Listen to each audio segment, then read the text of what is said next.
nome é Leonardo Duarte, tenho 16 anos de idade e já faz 2 anos que tive que abrir mão do meu estilo de vida para viver uma vida fora dos padrões que a sociedade estabelece. Meus pais resolveram fazer uma viagem de volta ao mundo de motorhome comigo e meu irmão, e tive que largar todo o conforto da minha casa para ir com eles. Viajamos em um motorhome e ficamos a maior parte do tempo sem eletricidade e acesso à internet. Para compartilharmos toda a nossa aventura, criamos o canal de YouTube Van com Tudo, que atualmente possui mais de 40 mil seguidores que viajam com a gente em busca de novas culturas, pessoas e lugares. Geração no ar, hoje com o adolescente viajante Leonardo Duarte, depois de viajar por 85 mil quilômetros de carro pelas 3 Américas, esse mineiro de 16 anos volta ao Brasil e vai lançar as aventuras do Van com Tudo em um livro. Ele passou por 16 países com a mãe, Carla Damiani, que está aqui com a gente, além do pai Fernando e do irmão Rafael, todos no motorhome. E para me ajudar a descobrir as aventuras desta família, estão aqui os estudantes da Escola Estadual Maestro Vila Lobos, que é o Luan, que está aqui comigo, e os estudantes também de outras escolas públicas que trabalham na Asprom, Deiler e o Pedro. Muito obrigada pela presença de vocês. Vamos ver um pouquinho mais sobre essa história?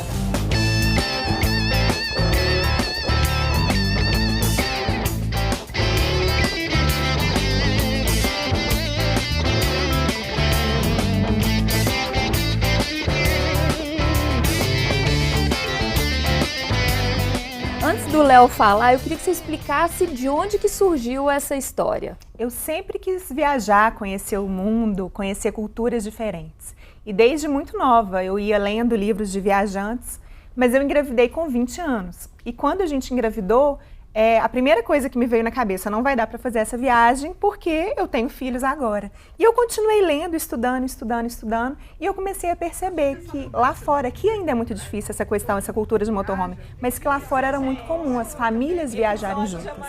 E só que a gente não tinha como viajar por causa da escola. Logo depois eu tive o Rafa. Quando a gente descobriu assim que era possível os meninos estudarem à distância, fui no meu marido e falei, tem jeito. Agora, Léo, quando a sua mãe veio com essa ideia, assim, que reação que você teve no início? Assim, a gente sempre achou que fosse doideira, né, a loucura dela, porque a gente só tinha visto esse tipo de coisa em Discovery, History, em filme. Mas, por outro lado, também a gente tinha uma rotina que a gente acordava cedo, estudava de segunda a sexta, trabalhava, e era uma rotina super corrida, então eu hora nenhuma nem discuti, nem tive reclamação nenhuma, porque eu achei que fosse ser divertido, largar assim, a escola tradicional. A escola tradicional e estudar à distância mesmo, estudar umas matérias que eu quisesse e poder viajar e conhecer as Américas. E aí começou o planejamento. Como é que foi? Quanto tempo para planejar uma viagem dessa? Foi tudo muito rápido. O sonho sempre existiu, eu sempre falei sobre isso, mas eles nunca me deram muita bola. São 3 homens, né? E eu sou a única. Quando a gente descobriu a questão da escola, que era possível, né? Eu estava lendo um livro da família Schurman, e eu li todos os livros dela. Num dos livros, a Heloísa, que é a mãe, comenta que os meninos estudavam numa determinada escola. Eu fui para o Google, achei o nome da escola e vi que ela existia, que dava para matricular os meninos. Então, comecei a falar com o Fernando aí numas férias, a gente estava em julho, em Cabo Frio. Fernando olhou para mim e falou, nós vamos viajar. Eu falei, o quê? Como assim? Que viajar? Ele falou, não quero chegar e ficar velho e olhar para trás, ver que eu poderia ter feito e realizado seu sonho. Isso foi em julho. Aí, em novembro, a gente tinha uma caminhonete, nós vendemos ela, trocamos ela num furgão Sprinter bem grande. Dezembro, levamos para Santa Catarina para montar a estrutura. Em maio, a gente já estava viajando. Como funciona o sistema de ensino de vocês? Na verdade, é uma escola americana e aí eu vou receber, assim que cada ano que eu termino, eu recebo o certificado como se eu estivesse fazendo, como se fosse um brasileiro que estivesse nos Estados Unidos fazendo intercâmbio. Então é como se eu estivesse o tempo inteiro lá na escola. Agora funciona assim, a ideia lá é ser um currículo aberto. E aí, por exemplo, se você quiser estudar música, ou estudar marcenaria, ou ser nutricionista, cuidar de crianças, o que você quiser, você pode estudar edição de vídeo, desenhar. Agora, já que a nossa ideia era viajar e voltar, e aí eu ia ter que fazer o Enem, tinha que a ideia de a gente voltar e morar aqui no Brasil, a gente montou o currículo basicamente como se fosse um currículo de um estudante brasileiro aqui. Então a gente pediu para os professores, tanto meu quanto do meu irmão, os livros que eles iriam estudar, os estudantes, nos próximos 2, 3 anos, de geografia, história, física, química, para a gente poder estudar o currículo material inteiro igualzinho aqui no Brasil.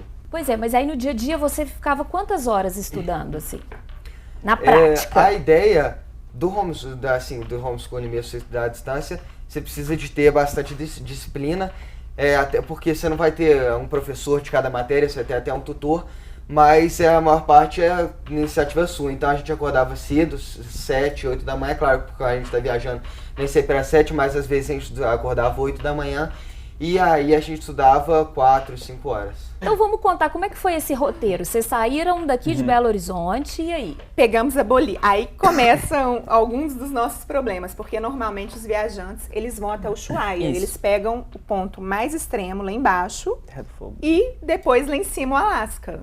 O roteiro normalmente é esse, mas eu queria conhecer a Bolívia. Nós saímos de BH, pegamos São Paulo, Mato Grosso do Sul, ficamos no Pantanal e entramos pela Bolívia. E da Bolívia a gente subiu. Aí a gente pegou Bolívia, Peru, Equador, Colômbia e fomos subindo até o Alasca. Quando chegamos no Alasca, a gente desceu até o Canadá, atravessamos o Canadá a menos 20 graus abaixo de zero, dentro do motor. É mais gelado que um freezer. Nossa. Pegamos a fronteira toda ali pelo Atlântico, até o México. Do México mandamos o carro de barco pro Chile.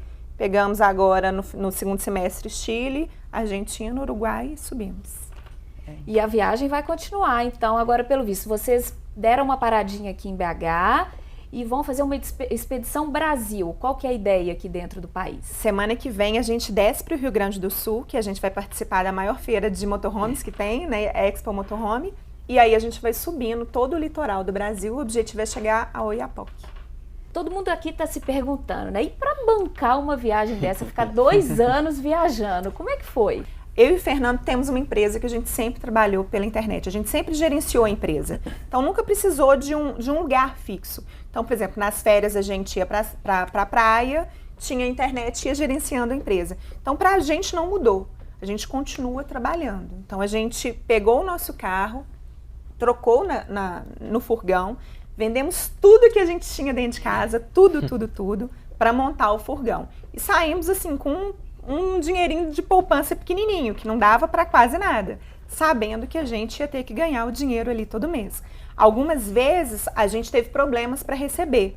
E aí fomos, no Equador a gente fez brigadeiro para vender, nos Estados Unidos e no Canadá o Fernando foi trabalhar temporariamente para conseguir dinheiro para a gente se sustentar, mas o gasto que a gente tinha na estrada era muito menor do que o gasto aqui, porque a gente gastava com diesel e com comida. Outra questão também que é importante é que, além de ter que conseguir o dinheiro, outra coisa que a gente sempre dá dica no canal, outra coisa importante é economizar dinheiro. Então a gente sempre tentou conseguir entrada em lugares turísticos de graça. No México mesmo, onde meu pai teve AVC, a gente estava em um hotel de ecoturismo, que a gente também conseguiu trocar a estadia no hotel e a alimentação por um vídeo lá institucional do lugar, um vídeo educativo para eles poderem compartilhar e divulgação. Então a ideia além das coisas que é importante conseguir dinheiro, a gente sempre tentou fazer a comida dentro do carro, então comprar em supermercado e tentar fazer dentro do carro. Então a ideia também é economizar e fazer a viagem ser viável, tentando fazer ela assim, da maneira mais sustentável possível. Então você tocou em 2 assuntos que nós vamos falar no próximo bloco. Alimentação, que a gente tem muitas curiosidades, e essa questão do seu pai, que teve o AVC lá no México. A gente volta no próximo bloco, não sai daí. Somos uma família igual a sua. Trabalhamos, estudamos, brincamos. A única diferença é que nossa casa está sob rodas. Por isso, cada dia dormimos num lugar. Temos um quintal novo a cada manhã, com vizinhos que vão e vêm. Trocamos nossa grande casa por um motorhome. Nossos familiares e amigos permanecem em nossos corações, compartilhando espaço com novos amigos que fazemos pela estrada.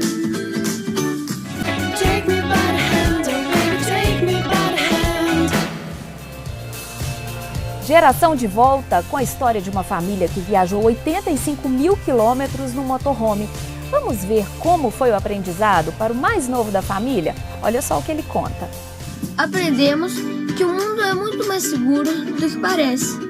e que sempre existe uma mão disposta a ajudar. Com uma vida mais simples, temos mais tempo um para o outro. Vivendo na estrada, conhecemos lugares que nossos amigos só veem pelos livros. Conhecemos outros que nem nos livros estão. Aprendemos que dar a volta ao mundo é muito mais fácil do que a maioria imagina. E por isso criamos este canal, para compartilharmos nosso dia a dia e te inspirar a também realizar os seus sonhos.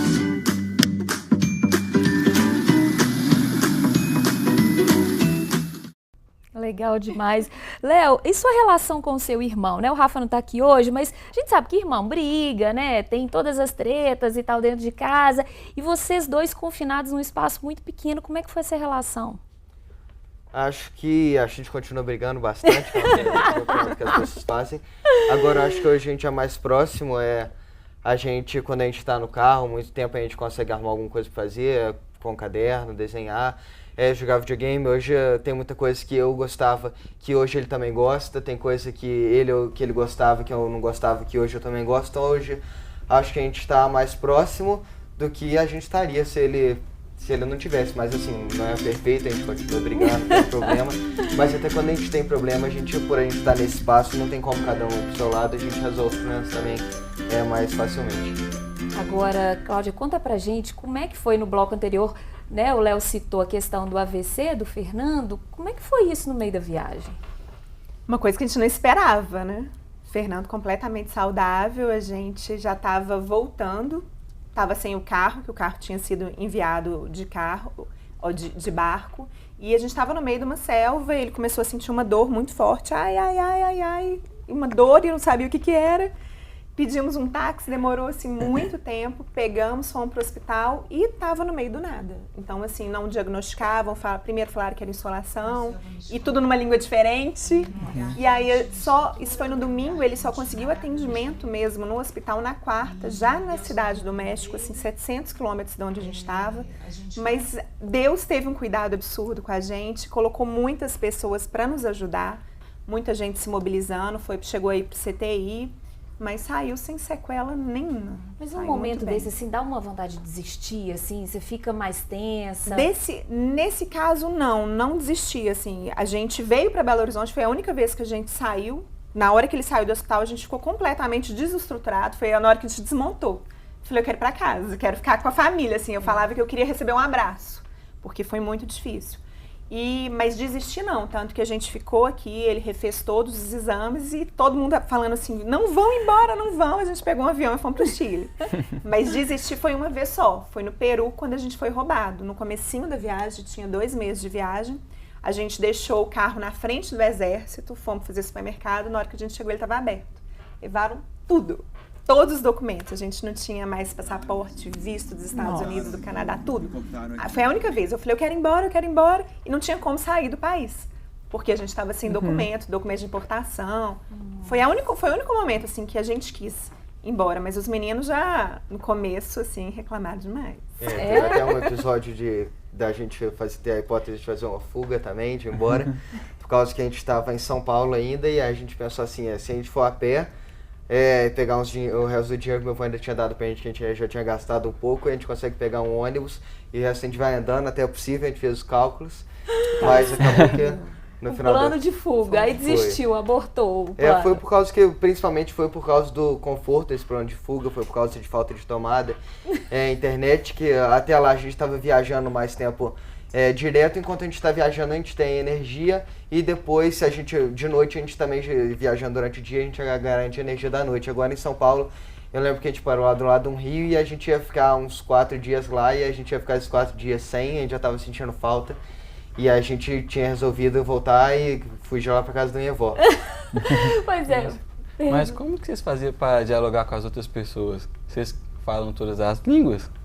Aí ainda era Brasil, que era português. Agora Inglês também nos Estados Unidos já tinha estudado, agora espanhol eu nunca Nada. tinha estudado. Aí que você tem que aprender no tranco mesmo. Aconteceu muita coisa engraçada, porque assim, a gente só dorme na rua e precisa o tempo todo de ajuda. Precisa de água, precisa de eletricidade.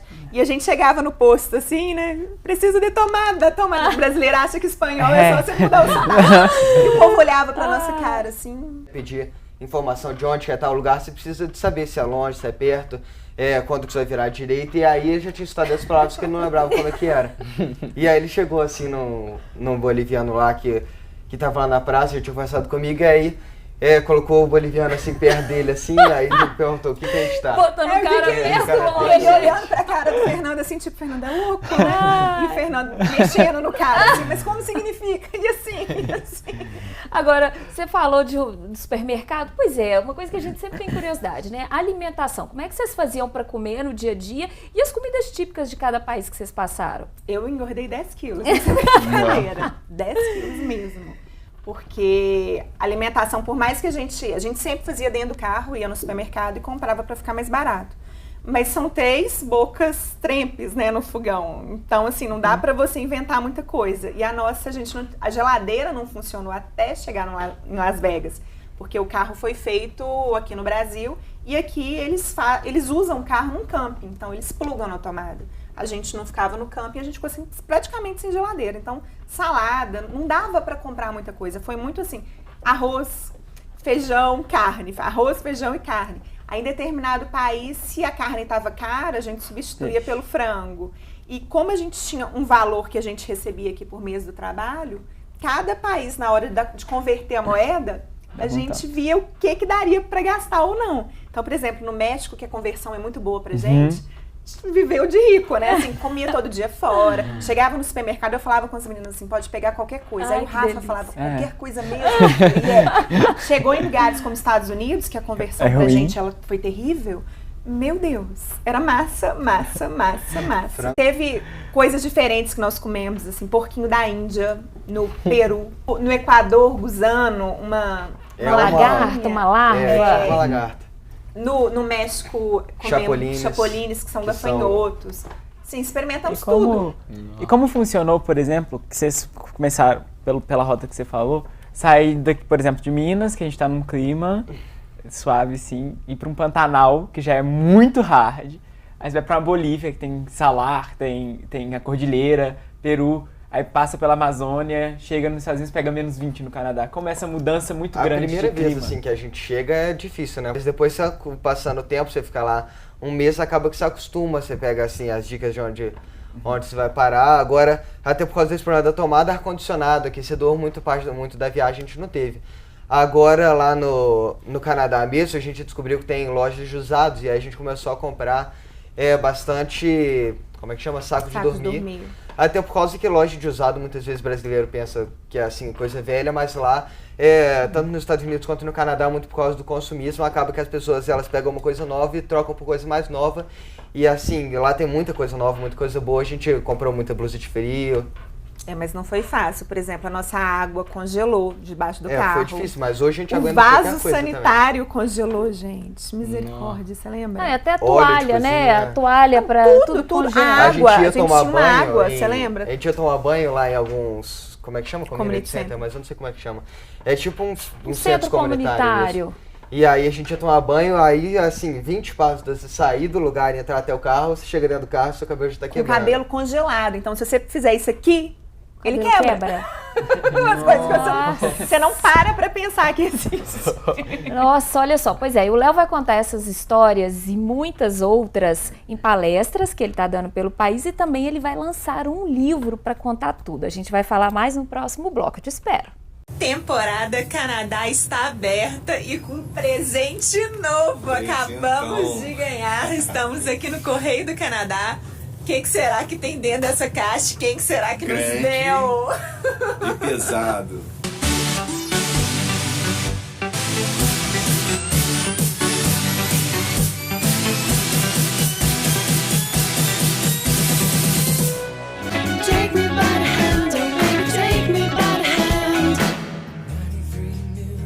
Geração de volta, falando do aprendizado desta família mineira que viveu viajando por 2 anos e meio no motorhome até os Estados Unidos, foram até o Alasca. E agora o Léo, filho mais velho do casal, lança um livro para falar dos aprendizados e desafios que ele viveu sem tomada ao longo deste percurso. Vamos ver um trechinho de um vídeo que eles fizeram?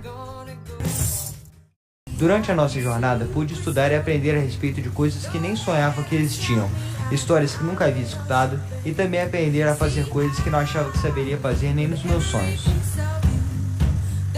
Agora, no final da primeira parte da nossa expedição, quero compartilhar toda a experiência que adquiri durante a viagem, mostrar os desafios que tive que passar vivendo dentro de um motorhome 24 horas por dia ao lado dos meus pais e do meu irmão, além das formas que encontrei para me virar com pouco acesso à eletricidade e à internet. Durante os próximos meses, a Van Contudo estará realizando a temporada Brasil, e meu objetivo é promover o maior número de palestras possível nas escolas e universidades que estiverem em nosso trajeto, para compartilhar todas as experiências que vivi, falar para os jovens sobre a importância de investir em seus sonhos, de trilhar novos caminhos e aprender a fazer um uso mais inteligente da tecnologia. Como sou um só, sei que não vou conseguir ir em todas as escolas do Brasil. Por isso estou lançando esse livro, Como Sobrevivi 2 anos sem tomada, para que minha mensagem chegue ao maior número de pessoas. Abrir mão dos lucros teria com as vendas e para cada livro vendido irei doar um livro de graça para a biblioteca das escolas que o comprador sugerir. É a forma que encontrei de dividir tudo que ganhei nessa viagem. Preciso de você para esse projeto dar certo. Ah, eu sei como mãe deve ficar orgulhosa, muito, né? Ô, Léo, mas você fala do uso inteligente da tecnologia. Você era um menino que devia ficar viciado na internet, videogame. Como que foi abrir mão disso, assim? Eu não vou mentir, é muito difícil, principalmente no início, continua sendo. E eu não abri 100% mão. A ideia do livro mesmo, desse projeto, é incentivar as pessoas a fazer uso inteligente, mas não deixar de usar, por causa que a internet ela é uma ferramenta, mas também pode usar como entretenimento. Eu uso rede social, videogame. Agora, teve muita coisa que eu aprendi na viagem, utilizando a internet, que eu não teria aprendido se eu por acaso estivesse no Brasil ou se eu tivesse energia o tempo inteiro. Por exemplo, a gente tinha um violão que ficou lá parado muitas vezes pela falta de energia, não porque eu quis. Assim, não foi uma iniciativa de nossa, deixa eu aprender, foi uma coisa que eu não tinha nada a fazer e eu peguei violão. Acaba que nas vezes que você tem internet, você pega a internet e usa a rede social, que você vai ficar lá 15 minutos, ou você pega, baixa um vídeo de violão que você vai ficar assim, ensinando a tocar uma música, que aí você vai passar os próximos 3 dias, vários dias podendo usar. Como as pessoas sempre perguntam o que eu mais sinto falta, e um dos maiores problemas da viagem foi a tomada, foi uma das coisas que eu mais senti falta e mais me impactou. Aí eu fiz o livro, né, Como Sobrevivi 2 anos sem tomada. Então você sentiu falta de um amigo, de um familiar?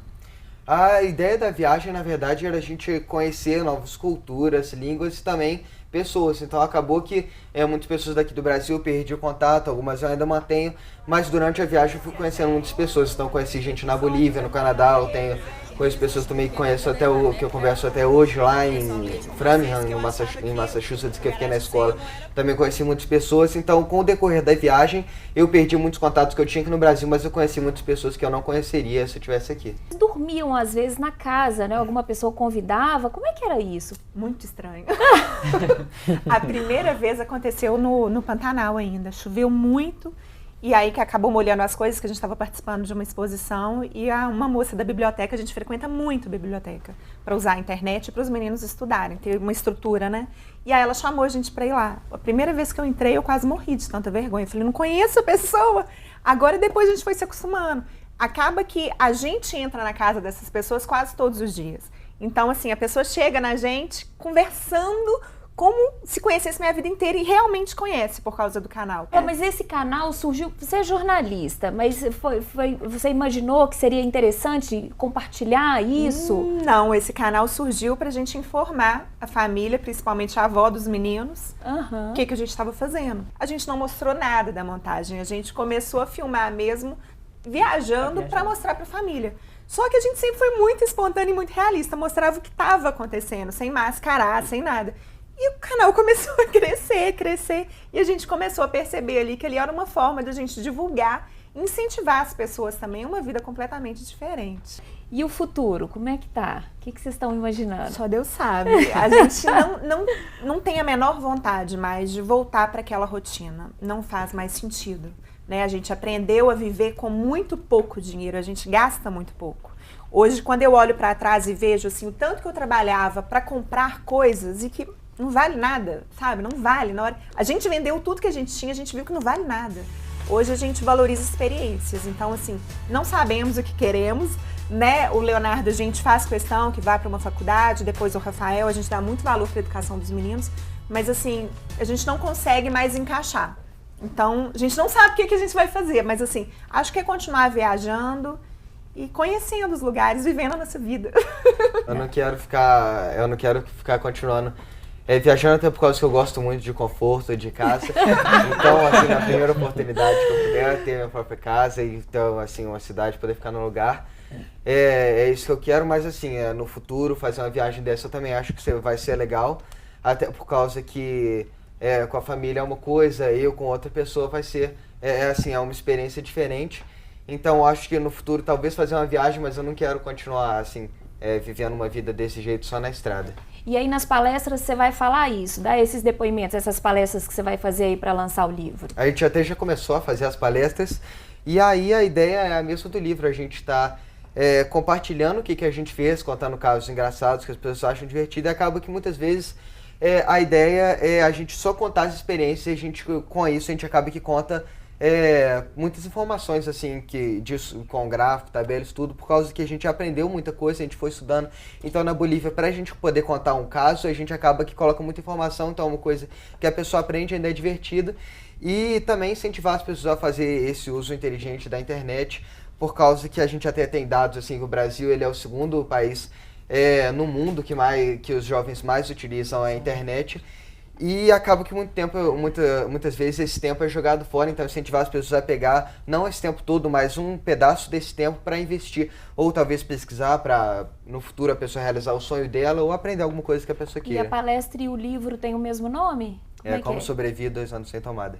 E como é que as pessoas, se alguma escola quiser contactar e para você fazer uma palestra, como é que faz? É só entrar em contato pelo canal do YouTube mesmo? Pode entrar em contato com o e-mail, o meu é leonardo@vancontudo.com.br ou contato@vancontudo.com.br, ou mesmo pelo Instagram também, tem muitas pessoas que estão entrando em contato com a gente, só que o nosso objetivo agora é chegar lá em Novo Hamburgo para participar dessa Expo Motorhome, desse evento. Mas a gente ainda não tem, assim, 100% planejado, assim, cidade por cidade, qual que vai ser o nosso roteiro. Então a gente vai recebendo essas pessoas que estão chamando a gente ainda tem que montar o nosso roteiro. E quem quiser comprar o livro, o lançamento vai ser quando? E quem quiser comprar, como é que faz? A gente já está tendo essa pré-venda no Catarse, que vai durar até dia 14. E também, depois que acabar essa pré-venda, é só entrar no site www.vancontudo.com.br e entrar em contato lá com a gente. Vocês poderiam sobreviver esse tempo todo somente com inglês, né? Já que é uma língua que em quase todo lugar do mundo assim tem gente falando, não é? Tem muita gente falando, mas acaba que nos países de língua espanhola, muitas vezes as pessoas não falam. Lá na Europa a gente viu que quase toda pessoa fala. Agora muitas vezes na Bolívia, Peru, Equador, tem alguns países que são mais pobres, as pessoas muitas vezes não têm instrução, muitas pessoas participam da escola, sem falar que muitas vezes as pessoas falam só espanhol. Teve algumas áreas na Bolívia que a pessoa fala só quechua, a língua nativa, então tem muitas vezes que a pessoa fala, mas tem muitos lugares que as pessoas não têm esse tipo de instrução para poder falar. Então acaba que você tem que aprender, você tem que saber o inglês para, no caso, se você precisar. Teve muitas vezes que a gente encontrou gente da França, gente da Alemanha, que a gente falou inglês, mas tem muitas vezes que a pessoa só fala espanhol e aí você vai precisar conversar com ela na língua dela. Qual foi a maior mudança do dia que vocês saíram ao dia que vocês chegaram, assim? O que você falou? Mudei muito. E hoje a gente é mais tolerante com pessoas diferentes. Então, acho que há 3, 4 anos atrás, se a gente visse alguma pessoa que estava largando tudo para fazer uma viagem, a gente chegaria e falaria pra pessoa, você é louca, assim, vai dar errado. Mas hoje, até por causa que a gente fez essas viagens, se a pessoa ela faz essa viagem, a gente compreende. Se a pessoa tem um sonho que é diferente, normalmente ela é criticada, a gente vai falar, não, segue o seu sonho mesmo, você tem que fazer. E outra coisa que eu aprendi muito foi a aprender as coisas sozinho, por causa que a gente tem, assim, meu pai e minha mãe, a gente tem os tutores lá da escola, mas acaba que muitas vezes os tutores eles vão estar lá, mas a gente não tem internet, a gente não tem contato o tempo inteiro com eles. Hoje eu tenho facilidade de eu sozinho conseguir encontrar na internet ou conversar com as pessoas para eu conseguir aprender sem a ajuda de um professor que vai estar o tempo inteiro do meu lado. Meninos, muito obrigada pela participação aqui no Geração. Léo e Carla, muito obrigada por vocês terem vindo contar dessa experiência. Espero que quem quiser continuar acompanhando a viagem da família no Van com Tudo, no YouTube. E os nossos vídeos do Geração também, todos os programas estão lá disponíveis, assim como no portal da Assembleia. Siga o nosso Twitter, mande sugestões, mande críticas e até o próximo programa, gente.